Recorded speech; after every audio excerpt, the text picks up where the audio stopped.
In February of 1969, an obscure congressman watched a First Tuesday report on nerve gas. He seized on it as a hot political issue. The subsequent crusade of Congressman Richard McCarthy led to laws which prohibit the Army from making, transporting, or testing nerve gas out in the open air. Today, McCarthy is an obscure private citizen. America's nerve gas stockpile is still alive, but not well.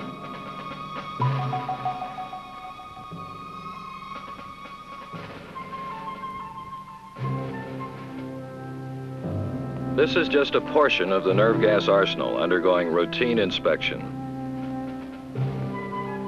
Each tank contains about 1,500 pounds of the nerve gas JB.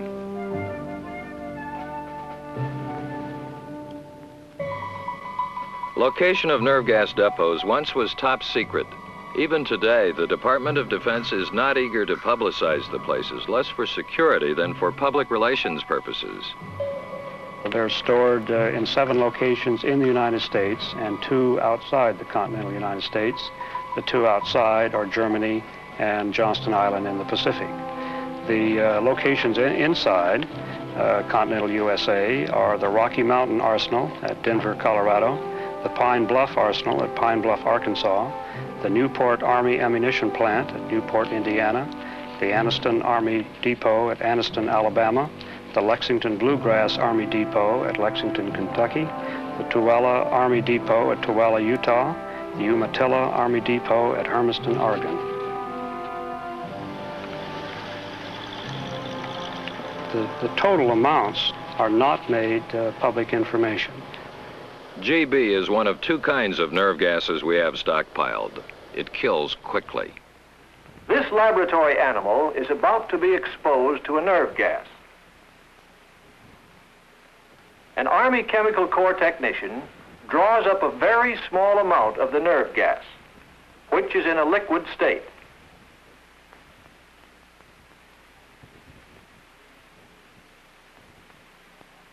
Through an opening in the top of the enclosure, a droplet is released. Exposure to nerve gas now begins.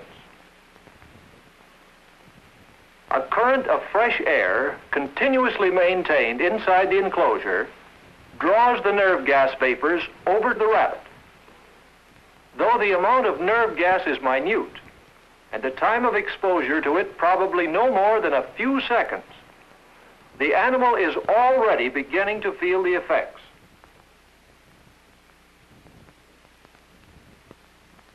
It becomes increasingly difficult for the animal to stay on his feet. General weakness and lack of muscle control become more apparent. Twitching, convulsions, and gasping now set in and become progressively stronger. After approximately 2½ minutes, the animal is in the last stages, generalized convulsions and unconsciousness.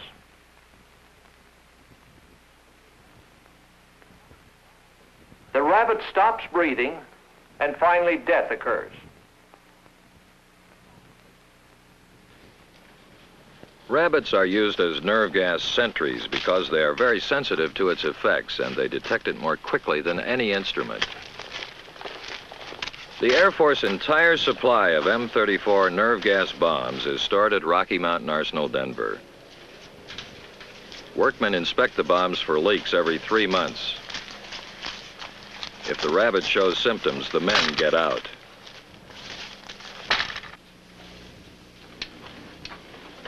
These bombs are almost 20 years old and are deteriorating. They are an incredibly complicated mechanism. Each container holds a number of bombs. Inside, GB is corroding the containers. Some are leaking internally, a nerve gas hemorrhage. Here is Colonel Sam Bass. Actually, throughout the toxic yard here at Rocky Mountain Arsenal, there are over 21,000 of these clusters. In all, each cluster will contain individually about 76 bombs or bomblets inside of it. Now, this means that in our disposal requirement here, we must get rid of in excess of 880,000 pounds of explosive and almost 4.2 million pounds of the nerve agent GB. Are we destroying all the GB we have? No, it's not. There are other munitions containing agent GB located elsewhere. And GB is stored here at Rocky Mountain? Yes, as well. Agent that will not be destroyed at this time. In munitions? In munitions as well, and in ton containers as well. The GB in these tanks will not be destroyed. Several 100,000 gallons of GB, the exact amount is classified, stored underground in a tank, will not be destroyed. Only the defective and obsolete bombs, designated M34 GB clusters. We plan to dispose of the M34 GB clusters by disposing them at sea in the summer of 1969 on what was to have been called Operation Chase 1969. But because of the public concern and public reaction, first starting with the sheep incident in Utah. What the Army calls the sheep incident occurred March 13th, 1968. It was a test of VX nerve gas over this target grid at Dugway Proving Ground, Utah. This was supposed to be ground zero. An F-4 Phantom jet was testing spray tanks filled with VX.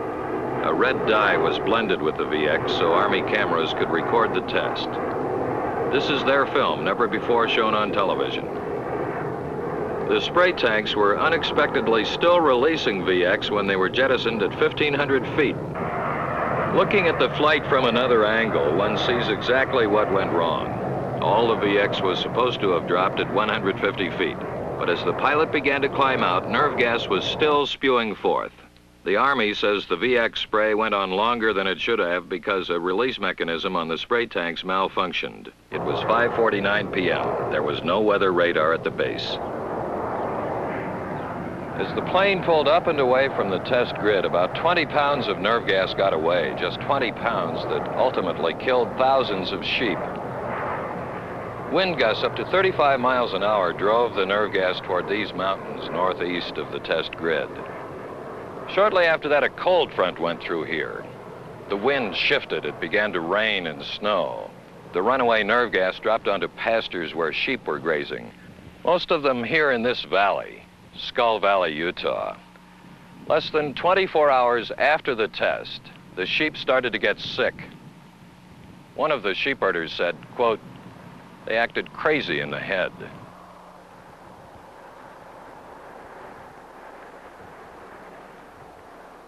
About 4,000 sheep were killed outright. Another 2,000 were killed to end their suffering. It was more than a full year before the Army admitted its full responsibility, even though it paid the owner more than $500,000 in damages. An Army public information officer later summarized what happened. The sheep incident and its aftermath of international publicity delivered a crippling blow to the nation's chemical biological warfare program. This incident is resurrected time and again in the news media, unquote.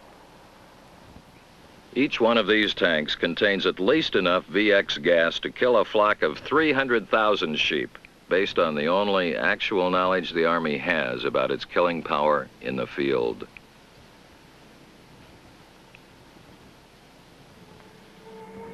VX also is stockpiled in munitions.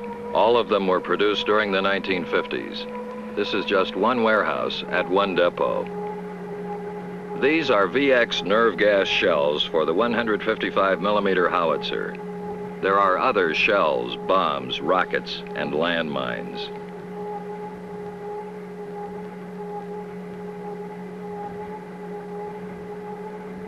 In the public furor which followed the sheep episode, Congress prohibited the manufacture of any more nerve gas, which many military men now consider to be of dubious tactical value anyway.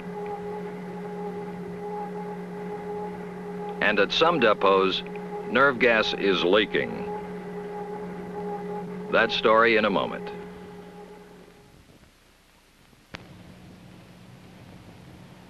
Poison gas at Rocky Mountain Arsenal, Denver dates from World War II.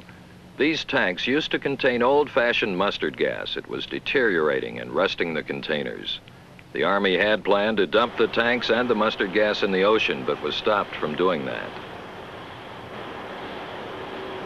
Instead, it is spending $17 million to destroy mustard gas at Denver.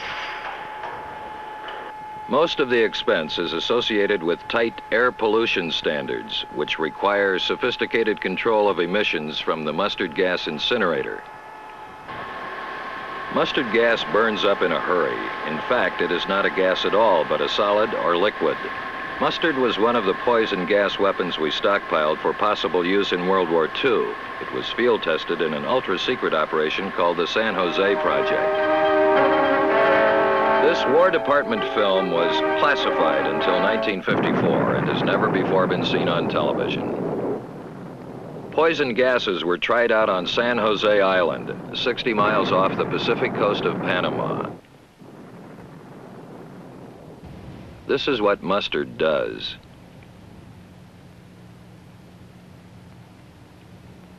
This is what CK, or cyanogen chloride, does. It kills like cyanide, the gas used in death chambers. An unprotected goat died almost instantly. A goat wearing a captured Japanese gas mask died. A goat wearing the U.S. mask survived. Germany was nearing surrender in early 1945 when we were dropping poison gas bombs on a ship, testing techniques for possible use against the Japanese.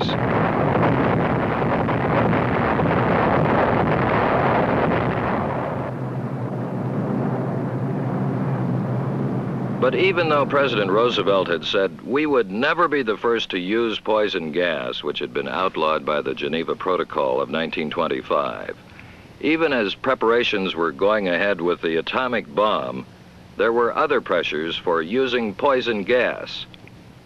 Here is the original soundtrack of the San Jose Project film.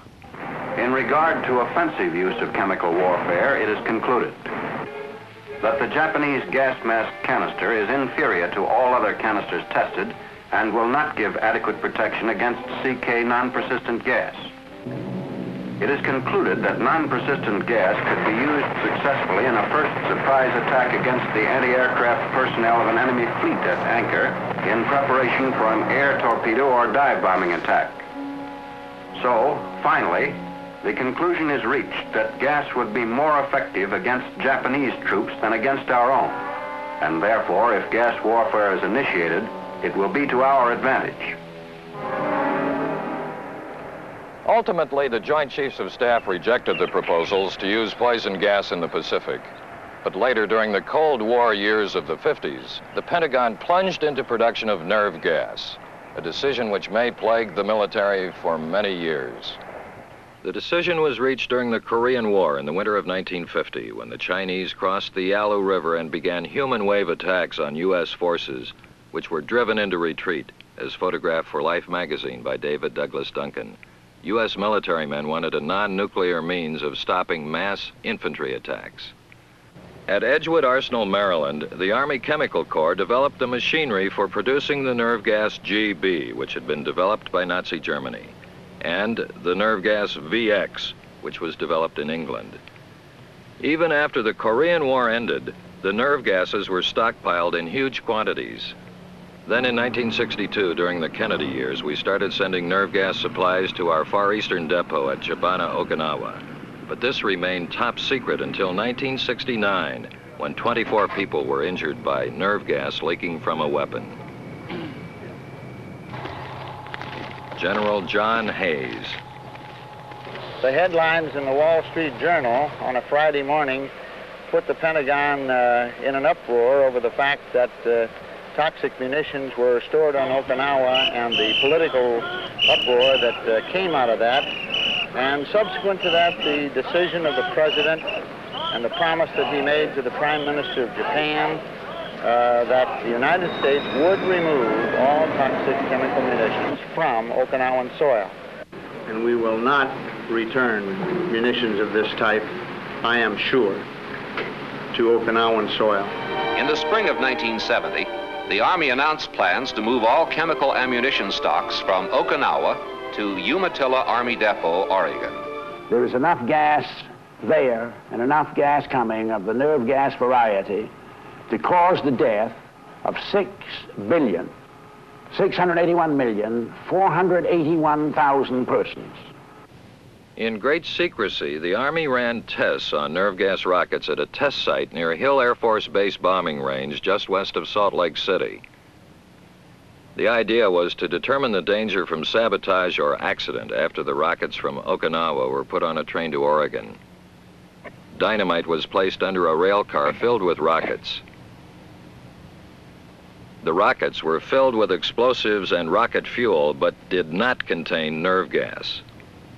An earlier test showed a sniper's bullet could release nerve gas from the kinds of rockets coming from Okinawa.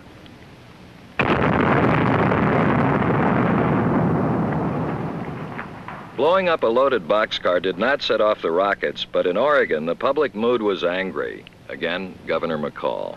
Well, the Army spokesman told me in their first two contacts, Governor, we would have detoxified this gas on Okinawa if we had the money and the time to have done it. Said it cost several $1 million. In other words, they were saying, well, we just didn't have any idea what to do with this surplus stuff, so we thought we'd dump it in Oregon. The tests in Utah, not public opinion in Oregon, forced the Army to change its plan. One bullet hitting the rocket engine caused it to fire.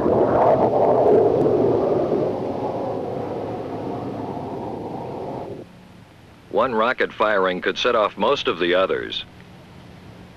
Again, the Army narrator. Round 16 apparently struck the rocket and ignited it. The fire spread to the ties located beneath the car, where it was noted some 15 minutes later. 22 minutes after the first ignition, and after the recording cameras had run out of film, additional motor ignitions and detonations of warheads were observed by a closed-circuit television, as seen here. These continued intermittently for the next 2 hours.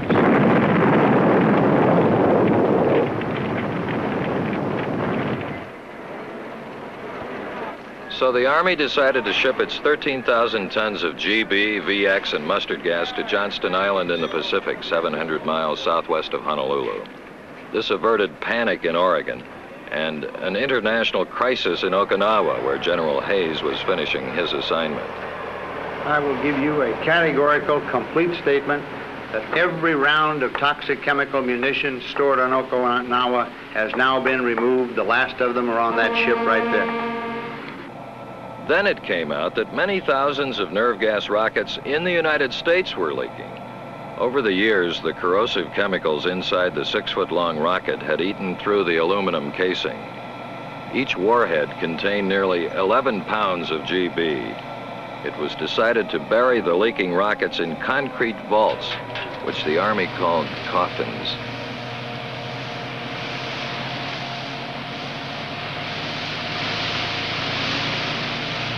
Army cameramen took this film in 1967 at Anniston, Alabama Army Depot as the coffins were prepared for shipment to the East Coast. In complete secrecy, the coffins were taken to Earle, New Jersey, just 40 miles from Midtown Manhattan. In 1967 and 68, more than 50,000 nerve gas rockets were dumped in the ocean, 135 miles off the Jersey shore. Then in 1968, after the sheep episode, word got out that more leaking rockets embedded in concrete were to be shipped from Lexington, Kentucky and Anniston, Alabama. This time there were 418 coffins to bury at sea, and public outrage was great. 2 trainloads of nerve gas coffins headed for Sunny Point, North Carolina. No one knew that scientists had told the Army they could not guarantee the safety of the coffins after August 1st, 1970.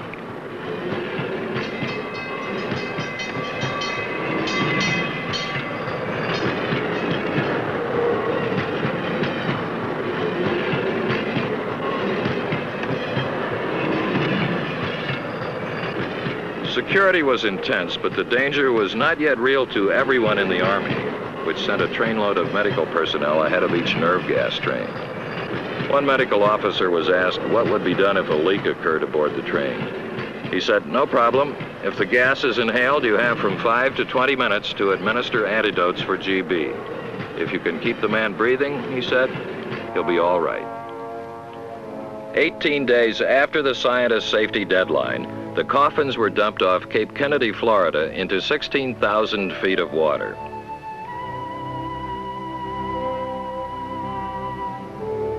This was the last ocean dump of nerve gas. August 18, 1970.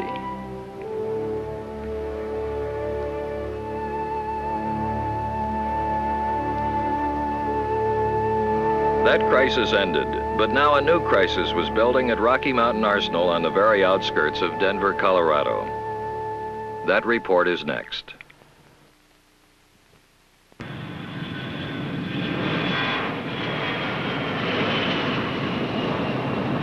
Rocky Mountain Arsenal is immediately adjacent to Stapleton International Airport at Denver. The public did not know until the summer of 1970 there was also a problem of leaking nerve gas here, where all the GB had been produced in the first place.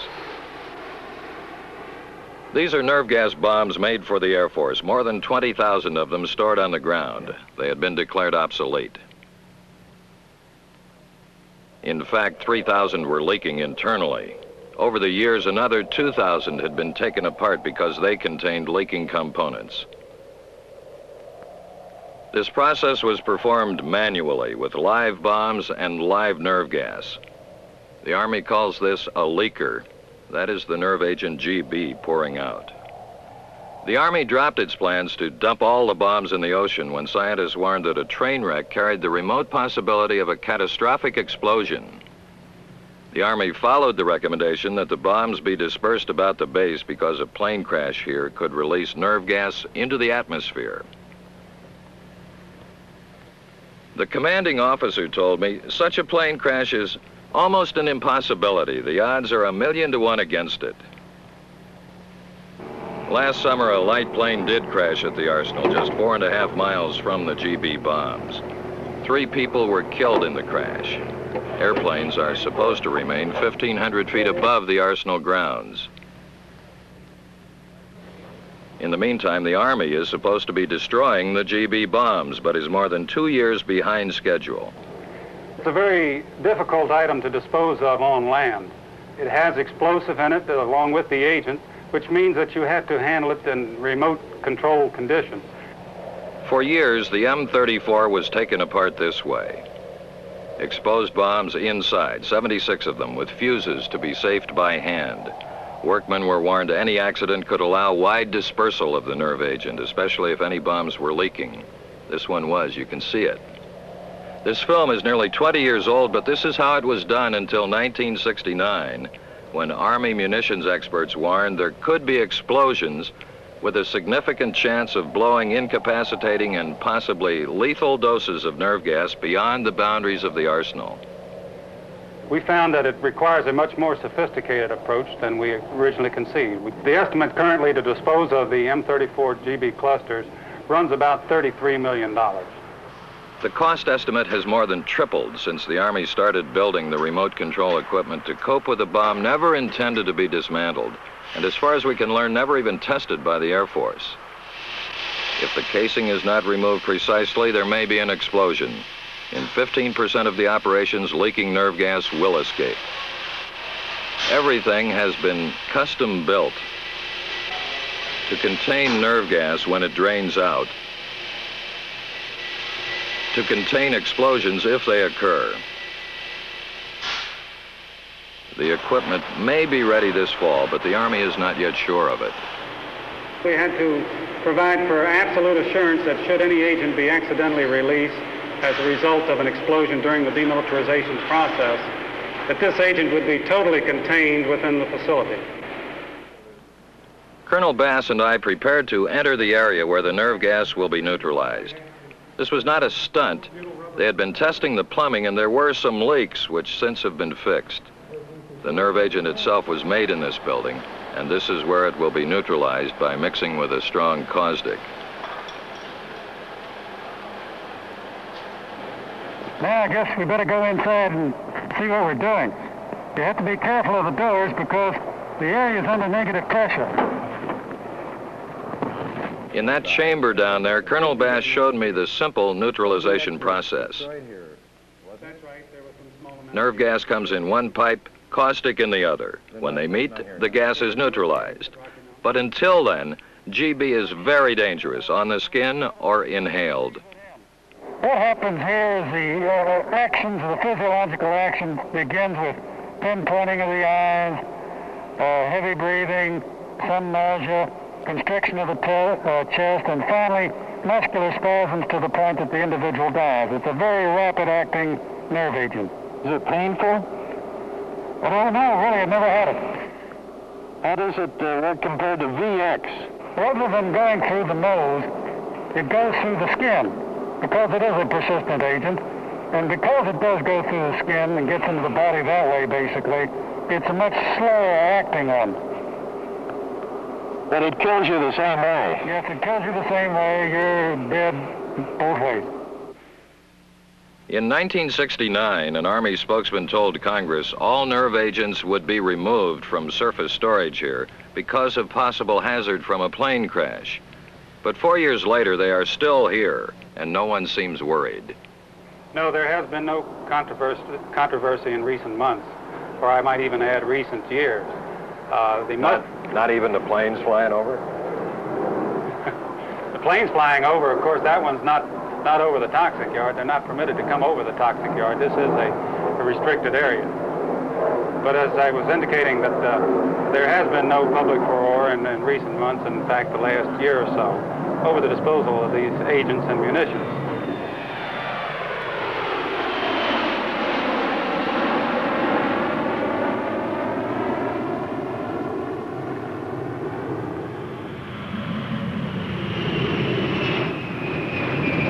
Until last month, a new runway was planned, which would extend flight operations even farther into the arsenal.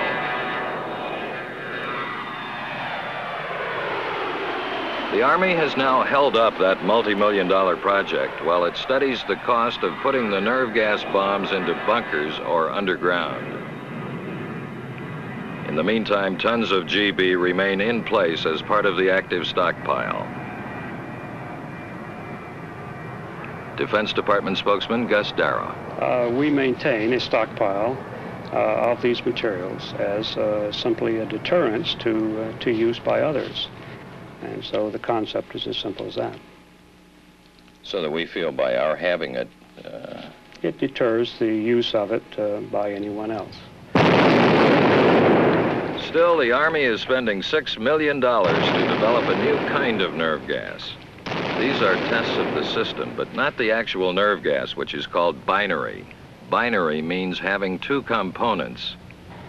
There is no toxic product in the hands of anybody until that shell is actually fired.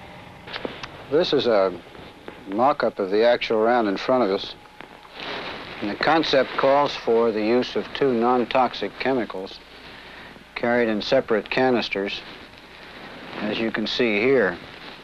When the round is fired, this diaphragm between the two canisters will rupture, which will permit the two non-toxic chemicals to mix, so that by the time the round arrives on target, it will disseminate a lethal agent, although starting out from the gun tube, it will be two non-toxic products. Our intent is to try and develop the round without the requirement for an open-air test. However, if we get to the final stages of development and have concluded that we do not have an absolutely high degree of confidence in the end product, we would at that time request permission for a limited number of open-air shots.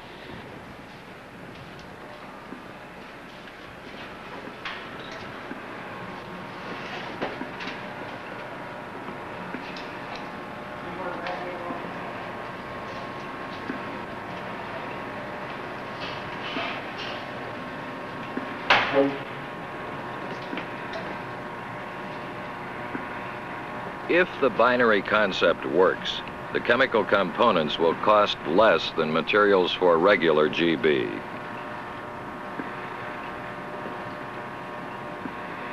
All tests which produce binary GB are currently conducted in closed chambers.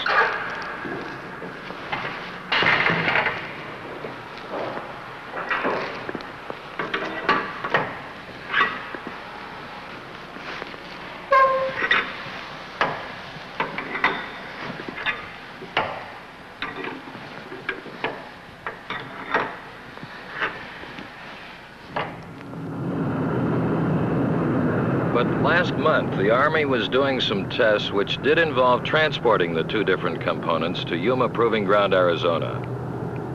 No nerve gas was produced. Rather, it was a test designed to show that the two chemicals could be air delivered to troops in the field safely because the two would be dropped separately. First, chemical A would be dropped.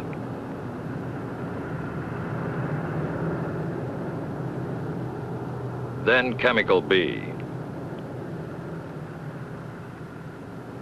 In combat, the two components would be put together in a howitzer shell, and an instant nerve gas factory and artillery shell would be on its way. 2 years ago, the Pentagon rejected a request from its own people for an open-air test of the real thing. The one and only actual test occurred in late 1969. I might add a successful test in that some GB indeed was produced. Colonel, under what circumstances would it be necessary to conduct open-air testing of the GB binary shell? Well, if the engineering data that we develop by the use of simulants is not satisfactory, then a decision would have to be made at a high level, at the Secretary of Defense level, as to whether or not one would conduct an open-air test. One should take note of this official Army testimony to Congress last year. Open-air testing with lethal agents will be requested to confirm weapon efficacy of the binary projectile prior to procurement. What this means is they want to try it before they buy it. In the meantime, the Army is stuck with the old-fashioned nerve gas. Do you have any open sores? No. You have your gas mask? Yeah. Atropine? Yes. At least 3 of them. 3 atropine. Do you have any food, chewing gum, tobacco, smoking materials, flame-producing devices? Got a fire extinguisher? Yes. Right there. Put a note on them, ours. All right. You may proceed. Thank you. Tooele Army Depot, 20 miles outside Salt Lake City. Security is intense, 24 hours a day, 7 days a week. The visitor is struck by the enormous amount of nerve gas. Warehouses filled with weapons containing GB or VX. The black tanks contain VX dispensers. And all those tanks, most of them filled with GB.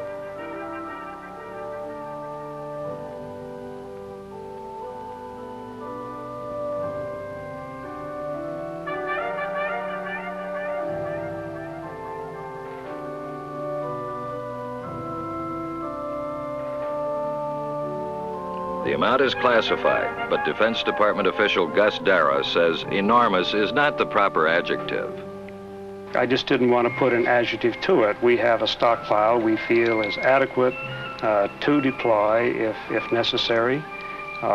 Enormous implies to me, just a fantastically huge amount, and I don't think it's necessarily a fantastically huge amount. It's an adequate amount to do the job which it has to do. The United States will never be the first country to use chemical weapons to kill. And I have also extended this renunciation to chemical weapons which incapacitate. I'm asking the United States Senate for its advice and consent in the ratification of the Geneva Protocol of 1925, which prohibits the first use in war of chemical warfare weapons. Nerve gas was the ultimate triumph of technology over common sense. It was taken from an idea developed in Nazi Germany. It was made before anyone knew its stability during long periods of storage, before anyone knew what it does to grazing sheep, before anyone knew how to dismantle some of the weapons in which it was loaded, before the Army was forced to give a damn about the environment. Now the President has said we will abide by the Geneva Protocol, which bans first use of poison gas.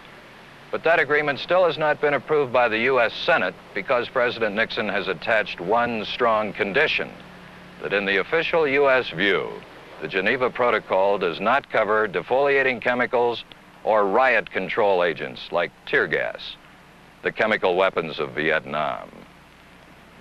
First Tuesday will not be seen in July. We'll return August 7th, the first Tuesday in August. I'm Tom Petit, NBC News. Good night.